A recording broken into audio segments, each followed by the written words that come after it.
ನಿನ್ನೆ ಆದಂತಹ ಮಂಗಳೂರಿನ ಪಾಗಲ್ ಪ್ರೇಮಿಯ ಮರ್ಡರ್ ವಿಚಾರಕ್ಕೆ ಸಂಬಂಧಪಟ್ಟಂತೆ ಅಂದರೆ ಆ ಪಾಗಲ್ ಪ್ರೇಮಿದು ಒನ್ ಸೈಡ್ ಲವ್ ಸ್ಟೋರಿ.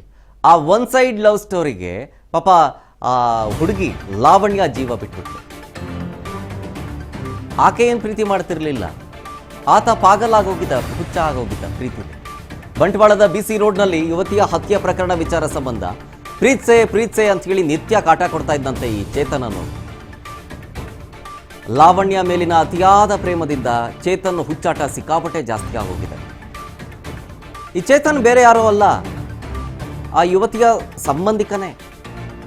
4 ವರ್ಷದ ಹಿಂದೆ ಚೇತನ್ ಮತ್ತೆ ಲಾವಣ್ಯ ಅವರಿಬ್ಬರ ಮಧ್ಯೆ ಒಂದು ಬಿರುಕು ಮೂಡಿತು, ಬೇರೆ ಬೇರೆ ಆಗಿದ್ರು. ಅಂದರೆ ಅಂಥ ಸಲುಗೆ ಇರಲಿಲ್ಲ, ಬ್ರೇಕಪ್ ಆಗಿತ್ತು ಅಂತಂತಂದ್ರೆ ಈ ಹಿಂದೆ ಒಂದು ಲವ್ ಮಾಡಿದ್ರು ಅಂತ ಆಯ್ತು. ಓಕೆ, 4 ವರ್ಷದ ಹಿಂದೆನೇ ಬಂಟ್ವಾಲ್ ಪೊಲೀಸ್ ಸ್ಟೇಷನ್ ವ್ಯಾಪ್ತಿನಲ್ಲಿ ಒಂದು ಮರ್ಡರ್ ಆಗಿದೆ. ಅದರಲ್ಲಿ ಲಾವಣ್ಯ ಎಂದು ಒಂದು 21 ವರ್ಷದ ಹುಡುಗಿಯನ್ನು ಯಾರೋ ಒಬ್ಬ ವ್ಯಕ್ತಿ ಮರ್ಡರ್ ಮಾಡಿದಾನೆ ಎಂದು ಒಂದು ದೂರು ಬಂದಿದೆ. ಅದರ ನಿಟ್ಟಿನಲ್ಲಿ ಬಂಟ್ವಾಲ್ ಟೌನ್ ಪೊಲೀಸ್ ಸ್ಟೇಷನ್ ನಲ್ಲಿ ಕ್ರೈಮ್ ನಂಬರ್ 95/26 ಅಂಡರ್ ಸೆಕ್ಷನ್ 78(126) ಮತ್ತೆ 103 BNS ಪ್ರಕಾರ ಕೇಸ್ ದಾಖಲು ಮಾಡಿ ಕೊಲ್ಲಲಾಗಿದೆ. ಅದು ಎನ್ಕ್ವೈರಿ ಸಂದರ್ಭದಲ್ಲಿ ಅವಳನ್ನು ಮರ್ಡರ್ ಮಾಡಿರೋದು ಅವಳ ದೂರದ ರಿಲೇಟಿವ್ ಆಗಿದ್ದ ಚೇತನ್ ಎಂದ ಒಬ್ಬನು ಆ ಹುಡುಗಿಯನ್ನು ಏಕಪಕ್ಷವಾಗಿ ಲವ್ ಮಾಡ್ತಾ ಇದ್ದ. ಅವನೇ ಮರ್ಡರ್ ಮಾಡಿದ್ದಾನೆ, ತಲ್ವಾರನ್ನು ತಗೊಂಡು ಬಂದು ಎಂದು ಗೊತ್ತಾಗಿದೆ. ತದನಂತರ ಆರೋಪಿ ಪತ್ತೆ ಹಚ್ಚಲಿಕ್ಕೆ ವಿಶೇಷ ತಂಡಗಳನ್ನು ನೇಮಿಸಲಾಗಿದೆ.